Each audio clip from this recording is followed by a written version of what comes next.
Assalamualaikum warahmatullahi wabarakatuh. Perkenalkan, nama saya Muhammad Fadila dengan NIM J0B024040. Pada kesempatan kali ini, saya akan memaparkan jawaban UAS mengenai peran aktif mahasiswa dalam mengimplementasikan nilai yang terkandung dalam Konsensus Dasar Negara Indonesia, yang kemudian mengaitkannya dengan isu yang sedang tren saat ini, serta memberikan solusi terhadap beberapa situasi yang berkaitan dengan wawasan kebangsaan dan ketahanan nasional. Nah, kita masuk ke bagian satu dulu ya. Peran aktif mahasiswa dalam mengimplementasikan nilai Konsensus Dasar Negara Indonesia. Sebelum masuk ke situ, Konsensus Dasar Negara Indonesia ada Pancasila, ada UUD 1945, lalu ada NKRI, terus ada Bhinneka Tunggal Ika. Nah, pada penjelasan ini saya memilih untuk fokus pada nilai Bhinneka Tunggal Ika karena nilai ini tuh sangat relevan dengan kondisi masyarakat Indonesia saat ini, terutama di era digital yang syarat perbedaan opini dan mudah terpecah karena provokasi seperti itu ya. Makna Bhinneka Tunggal Ika. Bhinneka Tunggal Ika memiliki arti berbeda-beda tetapi tetap satu. Nilai ini menekankan bahwa keberagaman suku, agama, ras, budaya, serta pendapat merupakan kekayaan bangsa yang seharusnya menguatkan persatuan, bukan memecah belah. Nah, peran aktif mahasiswa dalam menerapkan nilai ini, saya sebagai mahasiswa.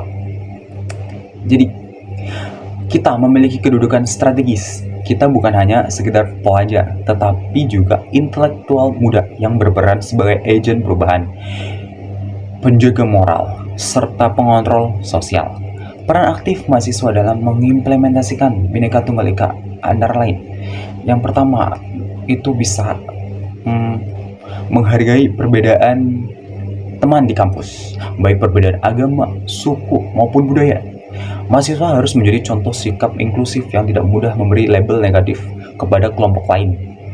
Yang kedua, menghindari ujaran kebencian dan menjaga etika digital, terutama di media sosial. Mahasiswa perlu menjadi pelopor penyebaran informasi yang menyejukkan dan tidak terpancing provokasi. Yang ketiga, terlibat dalam kegiatan lintas budaya seperti UKM seni, forum diskusi, organisasi daerah, atau kegiatan solidaritas sosial yang melibatkan berbagai kelompok. Yang terakhir, meningkatkan kemampuan literasi digital agar tidak mudah terprovokasi hoax yang seringkali memecah belah masyarakat. Nah, contoh kasus tren saat ini yaitu ada pada tahun kemarin ya, 2024, sama tahun ini ya juga, sampai tahun ini 2025. Salah satu isu yang paling banyak memicu perpecahan itu adalah polarisasi akibat pemilu dan perbedaan pilihan politik di media sosial. Banyak anak muda terlibat perang komentar ya, adu opini, saling menghina, bahkan memutus hubungan pertemanan hanya karena perbedaan pandangan. Nah, disinilah nilai Bhinneka Tunggal Ika sangat penting. Sebagai mahasiswa, kita dapat berperan dengan cara membuat konten edukasi tentang pentingnya toleransi politik, memberi contoh diskusi yang sehat tanpa emosi, menyaring informasi sebelum menyebarkan, dan menolak segala bentuk adu domba digital. Dengan begitu, mahasiswa benar-benar berkontribusi menjaga persatuan di tengah derasnya arus informasi ini. Kita masuk ke bagian kedua, mengaitkan dengan nilai konsensus lain. Misalnya, Pancasila sila ketiga, Persatuan Indonesia. Untuk dalam analisis ini ya, saya menghubungkan isu polarisasi ini dengan nilai persatuan Indonesia dalam sebuah Pancasila. Nah, latar belakangnya, kita masuk ke latar belakang dulu. Indonesia sangat beragam, tahu lah ya. Namun di media sosial, perbedaan pendapat sering berkembang menjadi kebencian. Polarisasi ini mengancam persatuan yang mengikis rasa kebangsaan.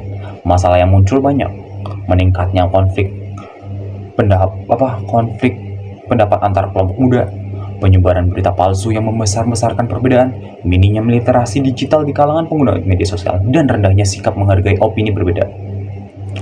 Solusi apa sih yang diberikan agar selaras dengan nilai persatuan Indonesia? Bisa dengan edukasi literasi digital, yaitu dengan cara mengajarkan verifikasi berita, mengenali hoax, dan menyebarkan informasi yang benar.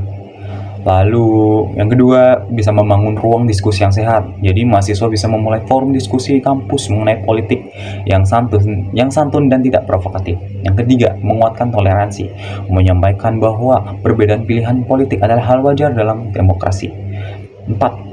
Terakhir ya, menggunakan media sosial secara bijak, tidak menyebarkan ujaran kebencian, tidak provokasi, tidak menyinggung kelompok lain. Nah, lalu kita langsung masuk ke bagian ketiga. Solusi untuk 4 situasi terkait wawasan kebangsaan dan ketahanan nasional. Situasi 1.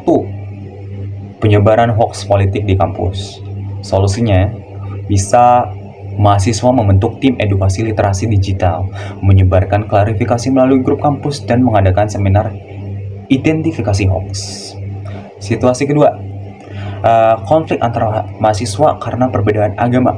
Solusinya bisa mengadakan dialog lintas agama, membangun kegiatan kerjasama antar organisasi keagamaan, dan terakhir kampanye anti-diskriminasi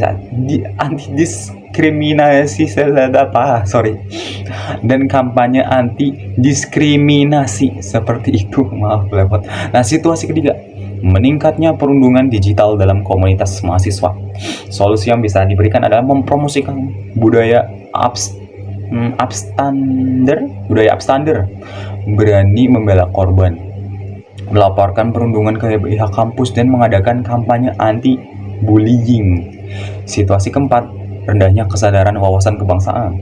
Solusinya, melakukan pendidikan Nusantara melalui seminar, konten edukasi kebangsaan, serta kegiatan bela negara yang meningkatkan cinta tanah air.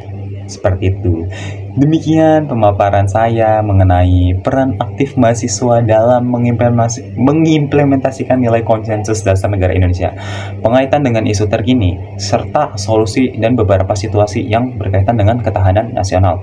Harapannya mahasiswa dapat menjadi teladan dalam menjaga persatuan dan meningkatkan kualitas bangsa, baik melalui dunia nyata maupun dunia digital. Terima kasih, saya akhiri. Wassalamualaikum warahmatullahi wabarakatuh. Dadah.